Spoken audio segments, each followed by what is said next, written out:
नमस्कार। अर्थशास्त्र विभाग में आप सभी का हार्दिक स्वागत है। हम अध्ययन कर रहे थे राजऋषि भर्तृहरि मत्स्य सुधालय अलवर के सिलेबस के अकॉर्डिंग अर्थशास्त्र विभाग में बीए पार्ट फर्स्ट की जो बुक है इकोनॉमिक कॉन्सेप्ट्स एंड मेथड्स, आर्थिक अवधारणाएं एवं विधियाँ, इसके अंतर्गत राष्ट्रीय आय का सबसे इम्पोर्टेंट टॉपिक जो हमारा है वो हम पढ़ रहे थे। और राष्ट्रीय आय का अर्थ और इसकी कॉन्सेप्ट के पढ़ने के बाद फिर हमने एक न्यूमेरिकल एग्जाम्पल भी लिया था। आज हम पढ़ेंगे राष्ट्रीय आय को मापने की विधियाँ, मेजरमेंट। यानी कि राष्ट्रीय आय को मापने की अनेक अर्थशास्त्रियों ने अलग अलग विधियाँ दी थी और सभी विधि राजनीतिक, आर्थिक और सामाजिक परिस्थिति के अनुसार अपने अपने हिसाब से महत्व रखती है प्रत्येक देश में। इनके अंतर्गत जो हमारी मुख्य विधियाँ हैं उनमें से पहली विधि है उत्पादन गणना विधि, दूसरी है आय गणना विधि, तीसरी है व्यय गणना विधि, चौथी है सामाजिक लेखा रीति, पांचवा है व्यवसायिक गणना विधि और छठी है उत्पादन गणना तथा आय गणना की मिश्रित रीति। मुख्य रूप से 6 विधियाँ हैं जिनके अंतर्गत हम इनका अध्ययन करेंगे। 6 विधि का पहली विधि है मापने की विधि, पहली है उत्पादन गणना विधि। ठीक है, उत्पादन गणना विधि जो हमारी है उस विधि का हम अध्ययन करते हैं। पहले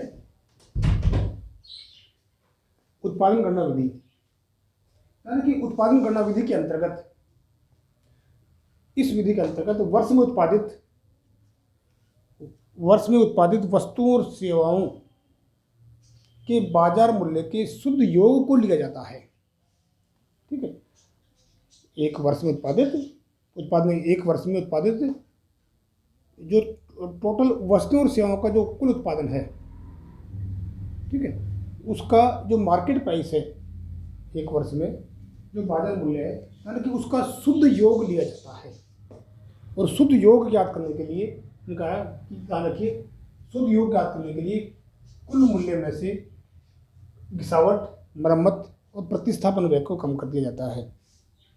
ठीक है, तो इस आधार पर उत्पादन गणना सबसे इंपॉर्टेंट विधि है। ध्यान रखिए, सबसे इंपॉर्टेंट विधि यही मानी जाती है उत्पादन गणना विधि। नाम से विदित है उत्पादन गणना विधि, उत्पादन के आधार पर गणना करना। ठीक है, तो एक वर्ष में उत्पादित, यानी कि उत्पादन के साधनों का प्रयोग करने से जो एक देश में एक वर्ष में उत्पादित समस्त वस्तुओं और सेवाओं का जो शुद्ध मूल्य है, नेट वैल्यू है, उसके आधार पर राष्ट्रीय आय गणना की जाती है। इसके अंतर्गत हम अर्थशास्त्र को विभिन्न क्षेत्रों में बांट देते हैं। ध्यान रखिए, जैसे कृषि क्षेत्र है, खनिज क्षेत्र है, छोटे उद्योग, बड़े उद्योग, परिवहन, संचार, वाणिज्य, इस प्रकार सेवाएं, इस प्रकार से हम विभिन्न क्षेत्रों में बांट देते हैं। और इन क्षेत्रों के आधार पर पहले कुल इसकी इनकम निकाल लेते हैं और कुल इनकम में से मैंने बताया कि शुद्ध आय ज्ञात करने के लिए कुल उत्पादन जो है, कुल उत्पादन का जो मूल्य है, उस मूल्य में से गिरावट, मरम्मत, प्रतिस्थापन व्यय आदि को कम कर दिया जाता है। इससे राष्ट्रीय आय की गणना हो जाती है उत्पादन विधि के आधार पर। ध्यान रखिए, इस विधि के अंतर्गत जो हमारी उत्पादन गणना विधि है, मुख्य रूप से 2 कठिनाई हैं। जो हमारी ये विधि है उत्पादन गणना विधि, इस विधि में मुख्य रूप से 2 कठिनाई। पहले डबल काउंटिंग यानी दोहरी गणना की समस्या, ठीक, और दूसरा है कठिन मूल्यांकन, यानी कि इसका जो मेजरमेंट है, ठीक है, वस्तुओं का मेजरमेंट, अंतिम मूल्य किस प्रकार से निकालते हैं, और गिरावट का मूल्य निकालना, ठीक है, सेवाओं का मूल्य निकालना, किस प्रकार से इसमें प्रतिस्थापन मूल्य निकालते हैं। ठीक है, तो इस जो मूल्यांकन है इसका, यानी कि ये तो डबल काउंटिंग समझ होती है। मैंने कहा दोहरी गणना के अंतर्गत क्या होता है कि एक उत्पाद की एक से अधिक बार काउंटिंग हो जाती है। जैसे मैंने बताया फॉर एग्जाम्पल, ठीक है, हम गेहूँ का, यानी कि गेहूँ मार्केट में आता है, किसान जब उसको बेचता है और मार्केट में आ जाता है, तो गेहूँ का मूल्य जो MRP है, उसका मूल्य जो है वो भी जोड़ लिया जाता है। फिर उस गेहूँ से आटा बना दिया, आटा मान लीजिए उसमें कन्वर्ट कर दिया जाता है, फिर आटे का मूल्य भी जोड़ दिया जाता है। ठीक है, और उस आटे से ब्रेड या बिस्किट तैयार किए जाते हैं, तो उनका भी मूल्य जोड़ दिया जाता है। तो इस प्रकार से डबल काउंटिंग या एक से अधिक बार काउंटिंग हो जाती है एक ही उत्पाद की। देखिए, तो इसलिए एक कठिनाई ये है। और दूसरी कठिनाई हमारी आती है उसका मेजरमेंट में, मूल्यांकन में कठिनाई आती है। ये उत्पादन गणना विधि की कठिनाई है, पहली विधि। दूसरी है आय गणना विधि। आय गणना विधि जो हमारी है, आय गणना विधि जैसे इसके नाम से देते हैं आय गणना विधि, यानी कि आय का मतलब जहाँ भी आय की बात आ जाए, ध्यान रखिए, जब हम नेशनल इनकम की हम बात कर रहे हैं, जो राष्ट्रीय स्तर पर भी जहाँ भी आय की बात आ जाए, तो आय का मतलब क्या है? आय का मतलब है उत्पादन के साधनों को मिलने वाला प्रतिफल। भूमि, पूंजी, श्रम, संगठन और साहस जो उत्पादन के साधन हैं, इन साधनों को जो प्रतिफल के रूप में, जैसे भूमि को लगान मिलता है, पूंजी को ब्याज मिलता है, ठीक है, साहसी को लाभ मिलता है, संगठन को वेतन मिलता है, तो इन उत्पादन के साधनों को मिलने वाले जो प्रतिफल है, याद रखिए, इस प्रतिफल के योग को ही हम आय गणना विधि के आधार पर राष्ट्रीय आय कहते हैं, याद रखिए। और हम जानते हैं कि NNP except cost is equal to NI, ठीक है। जैसे हमने दिया NI इज इक्वल टू लगान प्लस मजदूरी प्लस वेतन प्लस ब्याज प्लस लाभ, ये आय के आधार पर गणना है, जैसे इसके नाम से देते साधनों की इनकम के आधार पर, यानी कि इसमें भी कई कठिनाई आती हैं, ठीक है। तो आय गणना विधि जो है, इस आय गणना विधि के अंतर्गत जब मेजरमेंट करते हैं, मापते हैं, तो कई प्रकार की कठिनाई आती हैं। पहली तो क्या है कि लोग इस टैक्स के डर से ध्यान रखें, बहुत इंपॉर्टेंट है कि जब टैक्स के डर से लोग अपनी इनकम को कम दिखाते हैं, कम बताते हैं, मूल्यांकन कठिन हो जाता है इसका, ठीक है। सॉरी, प्राइवेट सेक्टर में जो हमारे हैं, निजी क्षेत्र में, ठीक है, यानी कि वहाँ पर इनकम को गलत दर्शाया जाता है, गलत बताया जाता है, गलत आंकड़े दिए जाते हैं, ठीक है। तो उससे राष्ट्रीय आय का मूल्यांकन जो है हमारा सही नहीं हो पाता है, ठीक है। और अवितरित निगम लाभ, जो ऐसे अवितरित लाभ, जो प्रॉफिट्स हैं जिनका बंटवारा नहीं किया जाता है, यानी कि उनका आकलन भी या उनका वो भी राष्ट्रीय आय में किस प्रकार से मापने में कठिनाई आती है उनको भी। तो इस प्रकार से आय गणना विधि के आधार पर, यानी कि हम जानते हैं कि उत्पादन के साधनों को मिलने वाले प्रतिफल की आय के योग को आय गणना विधि के आधार पर हम निकालते हैं, तो इसके आधार पर ये आय की गणना की जाती है, ठीक है। तीसरी जो इसकी विधि है, तीसरा तरीका है व्यय गणना विधि। व्यय गणना विधि, यानी इसके नाम से व्यय गणना विधि। तो एक लाइन में इसका उत्तर क्या है कि एक अर्थव्यवस्था में, एक देश में, एक वर्ष में समस्त कुल व्यय, सरकारी और निजी कुल व्यय के योग को हम व्यय गणना विधि के आधार पर राष्ट्रीय आय कहते हैं। यानी कि टोटल कितना व्यय होता है, यानी कि इसमें हमने एक इक्वेशन लिखा, y बराबर C प्लस आई प्लस जी प्लस एक्स माइनस एम, आई बराबर सी का मतलब है उपभोग, यानी कि टोटल उपभोग। कौन सा उपभोग, यानी कि सरकारी उपभोग प्लस निजी उपभोग, यानी कि प्राइवेट व्यक्तियों के द्वारा जो उपभोग किया जाता है उसको निजी उपभोग कहते हैं। सरकार भी उपभोग करती है, यानी कि इन दोनों को जोड़ दें कुल उपभोग आ जाएगा आई इन्वेस्टमेंट, यानी कि विनियोग जिसे हम कहते हैं। विनियोग प्राइवेट सेक्टर में भी इन्वेस्टमेंट किया जाता है, ठीक, और गवर्नमेंट सेक्टर में भी इन्वेस्टमेंट किया जाता है। तो इस टोटल इन्वेस्टमेंट को हम जोड़ देंगे, जी का मतलब गवर्नमेंट एक्सपेंडिचर, जान रखिए, इसमें सरकारी व्यय को हम जोड़ देंगे, प्लस एक्स माइनस एम, मतलब प्लस विशुद्ध विदेशी प्राप्तियाँ, ठीक है, यानी कि एक्सपोर्ट और इम्पोर्ट का अंतर। तो इन सबका जो टोटल हम कर देंगे वो व्यय के आधार पर आ जाता है। तो इन सबका योग व्यय गणना विधि के आधार पर राष्ट्रीय गणना कहलाता है। इसमें y बराबर C प्लस आई प्लस जी प्लस एक्स माइनस एम के आधार पर गणना की जाती है। ये राष्ट्रीय को मापने की व्यय गणना विधि है। लेकिन इस जो विधि है, इस विधि को मापने में है, मैंने कहा कि इसका व्यय गणना विधि जो इसका संपूर्ण व्यय है, ठीक है, चाहे गवर्नमेंट सेक्टर में हो चाहे प्राइवेट सेक्टर में हो, तो इस संपूर्ण व्यय को किस प्रकार से मेजरमेंट किया जाता है, कैसे मापा जाता है, माप कठिन है इसका, ठीक है। बचत और विनियोग का जो योग है, बचत और विनियोग का जो योग है, इस बचत और विनियोग के योग का आकलन भी सही नहीं किया जाता है, ठीक है, का ब्यौरा हमें प्राप्त नहीं होता है किस प्रकार से सरकारी क्षेत्र में बचत और विनियोग, प्राइवेट निजी क्षेत्र में बचत और विनियोग, ठीक है, गवर्नमेंट सेक्टर में प्राइवेट निजी और विनियोग, जो इसका ब्यौरा है सही आकलन नहीं होता है। और ध्यान रखिए, वैसे भी ये माना जाता है इकोनॉमी में कि आदर्श इकोनॉमी के अंतर्गत एस इक्वल टू आई होना चाहिए, कि जितना बचत की जाती है, ध्यान रखिए, बचत नियोजित हो जानी चाहिए, अर्थात सभी का इन्वेस्टमेंट हो जाना चाहिए। खैर, और अविकसित देश जो हमारे, ध्यान रखिए, अविकसित देश हम कहते हैं, इन अविकसित और अविकसित देशों के अंतर्गत जो हमारे जो सूचनाएँ हैं, जो डाटाज हैं हमारे, वो उनके तरीके जो है मेजरमेंट के, वो ऐसे होते हैं जिनमें निष्कर्ष या निकालना या रिजल्ट निकालना या उनकी जो प्राप्तियां हैं वो सही नहीं आ पाती हैं। तो इसलिए मेजरमेंट में कई समस्या आती है इस व्यय गणना विधि के आधार पर, ठीक है, सही आंकड़े नहीं मिल पाते हैं।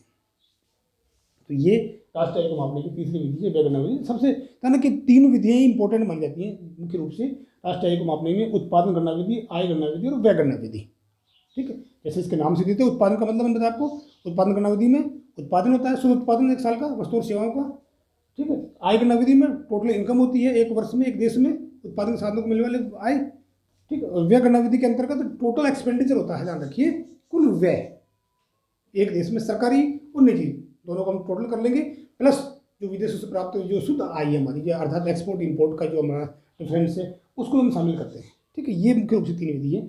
इसके बाद अन्य विधि जो है उसमें सामाजिक लेखा रीति ध्यान रखिए। सामाजिक लेखा रीति ध्यान रखिए, इस रीति का प्रयोग सर्वप्रथम प्रोफेसर रिचर्डसन ने किया था। और सामाजिक लेखा रीति जो हमारी है ध्यान रखिए, इस रीति के अंतर्गत जनसंख्या को ध्यान रखिए, सामाजिक लेखा रीति, ठीक है, जो सोशल अकाउंटिंग मेथड है ध्यान रखिए। अकाउंटिंग जैसे नाम से देते अकाउंटिंग माने लेखा, ठीक है, आंकड़ों के द्वारा लेखा किस प्रकार से समाज का आंकड़े तैयार करके लेखांकन आय के आधार पर ध्यान रखिए, इनकम के आधार पर। तो इस विधि का प्रयोग सर्वप्रथम रिचर्डसन ने किया था प्रोफेसर, और इसके अनुसार जनसंख्या को ध्यान रखिए विभिन्न आय वर्गों में सामाजिक लेखा रीति के अंतर्गत अकाउंट मेथड जो होता है, लेखा विधि जो होती है, इस विधि के अंतर्गत समाज को विभिन्न आय वर्गों में विभाजित कर दिया जाता है। ठीक है, और समान आय वर्ग ध्यान रखिए, जिसमें बताऊँ आपको कि अलग अलग वर्ग बना दिए जाते हैं। जैसे एक ये ए वर्ग हो गया, ध्यान रखिए यहाँ से यहाँ ये इनकम वाला हो गया, ठीक है, ये बी वर्ग हो गया, ये अलग इनकम का, सी अलग हो गया, डी अलग। तो इस प्रकार से समाज में विभिन्न आय वर्ग वालों के अलग अलग जो वर्ग बना दिए जाते हैं। फिर इनमें से कुछ चुनिंदा व्यक्तियों की औसत आय के आधार पर टोटल इनकम निकाल लेंगे, इसके अलग इसके अलग इसके अलग, तो सबका फिर टोटल कर दिया जाता है। ठीक है, यानी कि सामाजिक लेखा रीति के अंतर्गत हम, ठीक है, समाज में जनसंख्या के समान आय वर्ग वालों के विभिन्न वर्ग बनाए जाते हैं, और इन वर्गों में, ठीक है, व्यक्तियों के औसत आय के आधार पर उस समूह की कुल आय ज्ञात कर ली जाती है। फिर टोटल आय को, सभी वर्गों की आय को जोड़ दिया जाता है, और इस टोटल आय के वर्गों को जोड़ने के बाद में जो इनकम प्राप्त होती है उसे हम आय सामाजिक लेखा रीति के नाम से जानते हैं।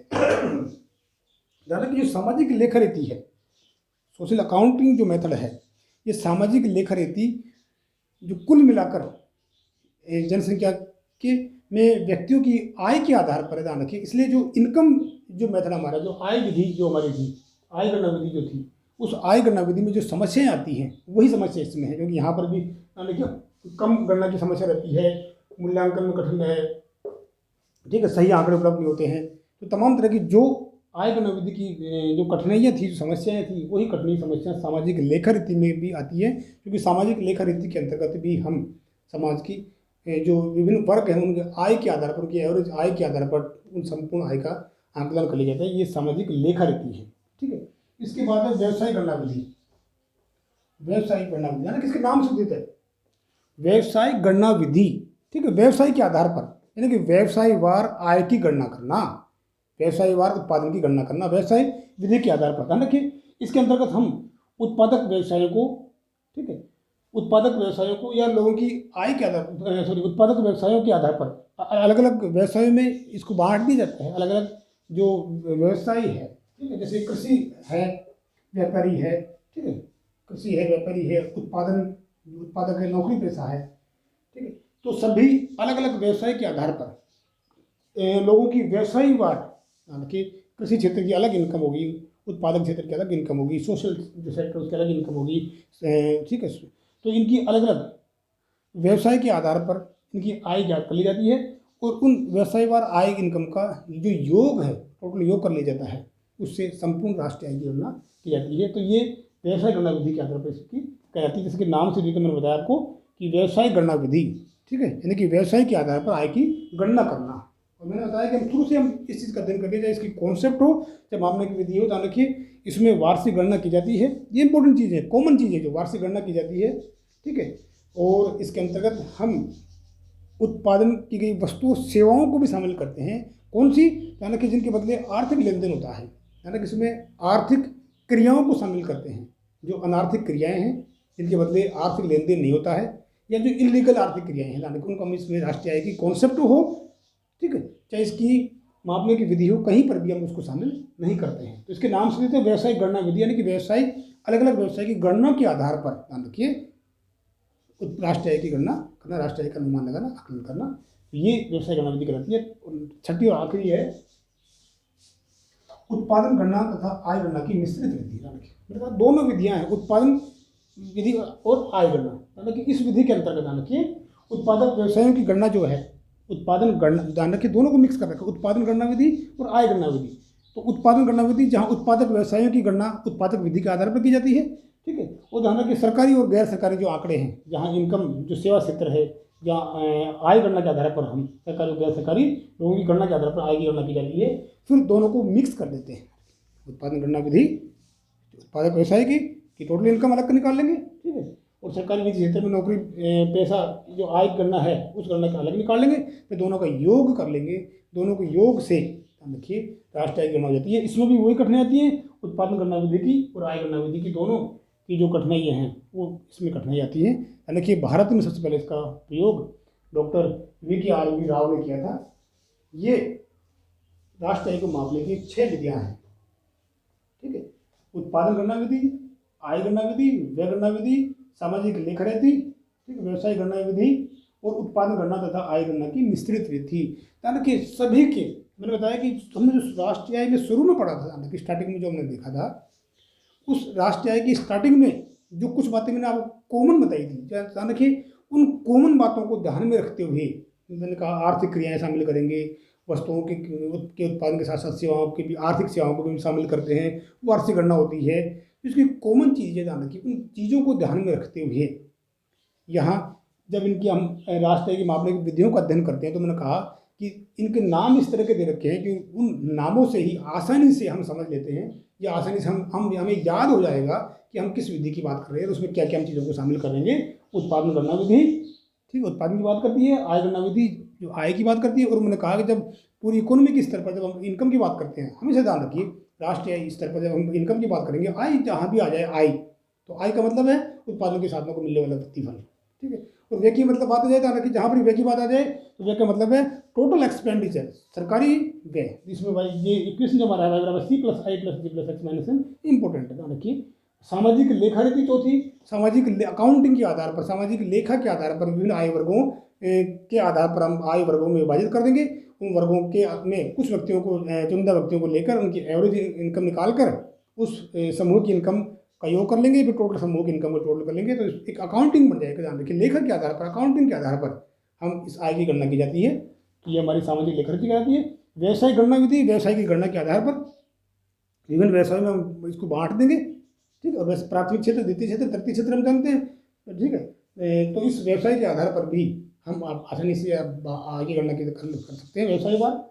उत्पादन गणना तथा आय गणना के दो को मिक्स कर दिया, उत्पादन गणना और आय गणना विधि। तो उत्पादन गणना विधि उत्पादक जो सेक्टर्स हैं, क्षेत्र में उत्पादन विधि का प्रयोग कर लिया जाएगा, ठीक है। और सरकारी निजी क्षेत्र जो सर्विस सेक्टर है वहाँ आय गणना विधि के आधार पर, इन साधनों की इनकम के आधार पर हम उस इनकम का विधि का प्रयोग कर लेंगे। दोनों का प्रयोग जो दोनों में कठिनाई आएंगी, जिसमें कठिनाई आएंगी, तो इस आधार पर हम राष्ट्रीय आय की गणना कर सकते हैं। ध्यान रखिए इनमें सर्वोत्तम विधि कौन सी है, ध्यान रखिए राष्ट्रीय आय की को मापने में विभिन्न अर्थशास्त्रों में, ध्यान रखिए विभिन्न विधियों का प्रयोग किया गया है, ठीक है।